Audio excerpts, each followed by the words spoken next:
And here we are coming to you live from our top secret broadcasting bunker here at Area 52, just outside of Salem, Massachusetts. This is Pastor Mike, and I am online, and I am live. I'm going to try to increase the volume just a little bit today. Here we go. Because I want everybody to hear me. I want everybody to listen in today. Good to have you with us today. Uh-oh. Hang on here. There we go. Good to have you joining in with us today. We are glad that you're here. My computer is having some problems, naturally. I'm going to talk about the old devil today, and he ain't going to like it. He's already... Can you believe the devil's being mean to me for some reason? I don't know why, but he's being very, very mean to me. It makes me sad. No, it doesn't really. I've got a couple stories I'm going to read you today, a couple of headlines. We're going to lead it. My wife she's come over to our side now. She has. She is a watchman on the wall. Man, she sent me a picture of a bumper sticker she saw. I'm going to go ahead and cue that up and show it to you. You got to see this thing. Let's see here if I can pull this up here. Yeah, here it is right here. My wife saw this bumper sticker today, sent me a picture of it. Pagan and proud. Woohoo!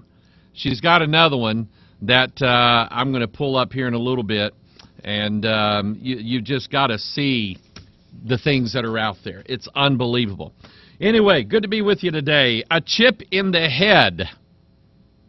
I know some people that could use one of those. A chip in the head. Brain implants will be connecting people to the Internet by the year 2020. Would you like to surf the Internet, make a phone call, or send a text message using only your brain? Most people are sending text messages and phone calls and stuff on the Internet without using their brain. You can tell. All you got to do is sign up for Facebook and read some of the stupid stuff that people put on there.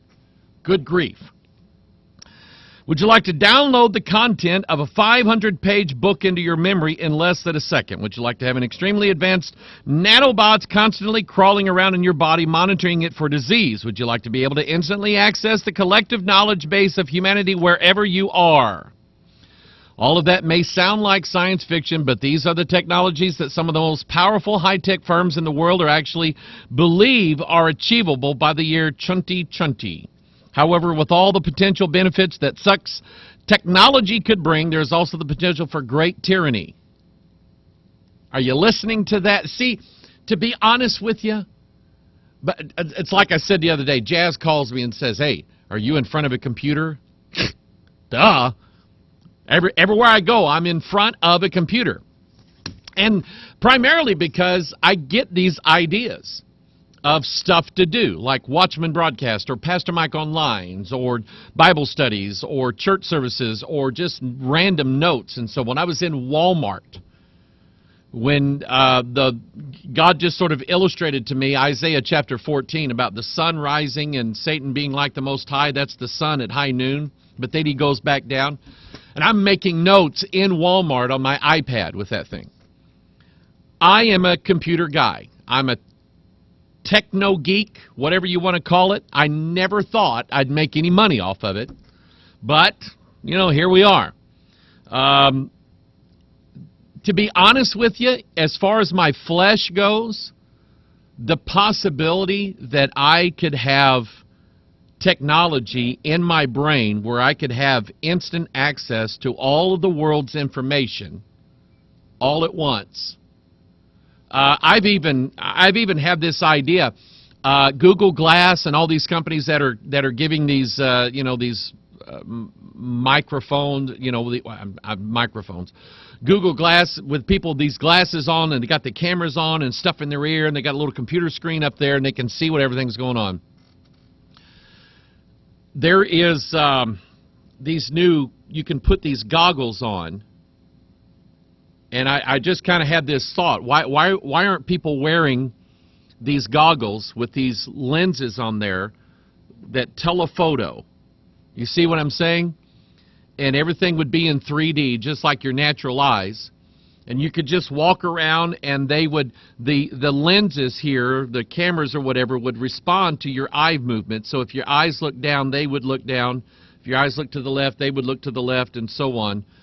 And have a little computer screen in there that detected like heat signatures, or could give you distance, or things like that. Or if you was looking at something and you wanted to see it close up, then it would react to your eyes and it would zoom in on something like that. See, I think that would be neat. I think that would be cool. Here's the problem. We already know. By the way, the lead article on the Drudge Report is the NSA was spying on Il Papa, the Pope. The problem with all this technology being in us, that means that the government or the powers that be, the all-seeing eye, would then be able to get inside of us and know our thoughts, our ideas, things that we're thinking about doing. And I mean, you get the story. The government already knows way too much about us. NSA came out the other day that part of the investigation is that the NSA had tapped into Google and Yahoo, had tapped into them like a phone tap. And the NSA was recording every single bit of data traffic that went to and from or through Google and Yahoo. Every IP address, everything you typed in to look for, everything. They kept a record. They have a record of it right now, probably still doing it. So where does this stuff go? Let's see here. Here's another article. Dawn of the Robo-Sapien. This is, let's see here. Where is this from? IOL SciTech. Forget about Homo sapiens. Scientists are debating about developing a new species. Are you catching that? Read Daniel 2. The iron is going to mingle itself with the seed of men. Scientists are debating about developing a new species, Robo-Sapiens, superhumans with increased knowledge and longevity. According to this debate, this new super species would emerge through genetic engineering, virtual reality, artificial intelligence, and artificial life. So says Anton van Niekerk. Niekerk, that is Dutch. And if I am reading my Dutch right, that means like new church, right? Niekerk, N-I-E-K-E-R-K. K-E-R-K is Kirk or church. Somebody can write me an email on that. Head of the Department of Philosophy and also director of the Center for Applied Ethics at Stellenbosch University, who has done extensive research on the transformation and enhancement of humans. We're going to do it. We are going to supersede the curse of Adam in the Garden of Eden. We're going to try to hit the override button and override the curse. Van Niekerk, the new church, said man had evolved over millions of years and for the first time reached a point, quote, where we are set to take our future evolution into our own hands. He said a number of top-level scientists were exploring this possibility. Take into account how we, living in a developed context in the year 2013, would appear to ancestors of 100 or 200 years ago. With our prowess at driving cars, globe-trotting, spending most of our days in front of computer screens and conducting the bulk of our communication through the little handheld bars called cell phones, we could undoubtedly appear like a super race to them. Van Niekerk asked what awaited the world in the next few centuries if so much had changed in a relatively short time span. We are therefore, according to the post-humanist, unstoppably en route to the development of a new species. The name Homo sapiens would be inappropriate for the new species that will emerge. Maybe the new name would be Robo-Sapiens. Now, I'm going to throw something else in here. We have Homo sapiens. A guy wrote me an email the other day, bless his heart, and by the way, it's working. The outreach of Bethel Church is working. I've got an email here from a guy on Justin TV. I'm going to read here in a minute. But a guy sent me an email the other day, and he said that he asked Jesus in his heart. He's watching our videos. He said, I was a homosexual, a bisexual, and a T-R-Y, sexual. It means I'd try anything. Whatever was around, that's what I would do. So think of a robosexual. And I'm not trying to be dirty. I am not. But this is, see, men and human beings are depraved in our nature. Our carnal desires and impulses are only looking for the next best thing that we can have. Whether that is, as the Bible terms, fornication, or whether it's drunkenness, or whether you're looking for a drug high or whatever. Nobody just smokes weed. Nobody just smokes a little weed every now and then. That won't do it after a while. We got to go somewhere else.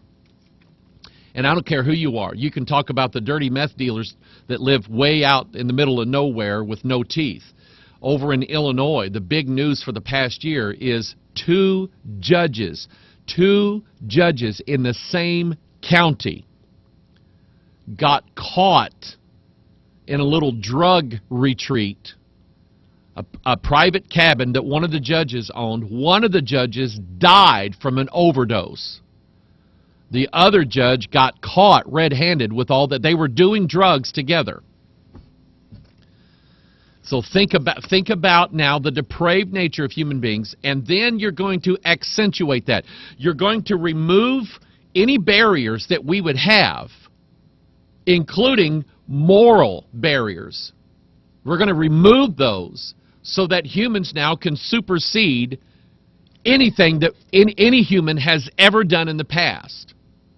That's what kind of technology this stuff is headed. Listen, we are on the verge of it. I got a call, and I answered the call. Brother Tim Rubis, who is on the committee up at Fargo, Moorhead, Minnesota, the Prophecy Conference. Let me go ahead and give you the dates up there. If anybody would be interested in that, I'd like to just meet as many people as I could. March the 27th, 28th, 29th, 30th, or around that time. That last weekend in March, we're going to be at the Red River Prophecy Conference. And Brother Tim Rubis and I called, and I said, do you have a theme? And he said, we just kind of have a common theme for our prophecy conference, and it is, are we in the last days? And he said, it just seems like to me that everything right now is converging into everything's being put in place now for the mark of the beast and the takeover of the New World Order and everything. And I said, I agree. And so if that's going to be sort of their theme, I'm going to put some things together for that conference. We're looking forward to it.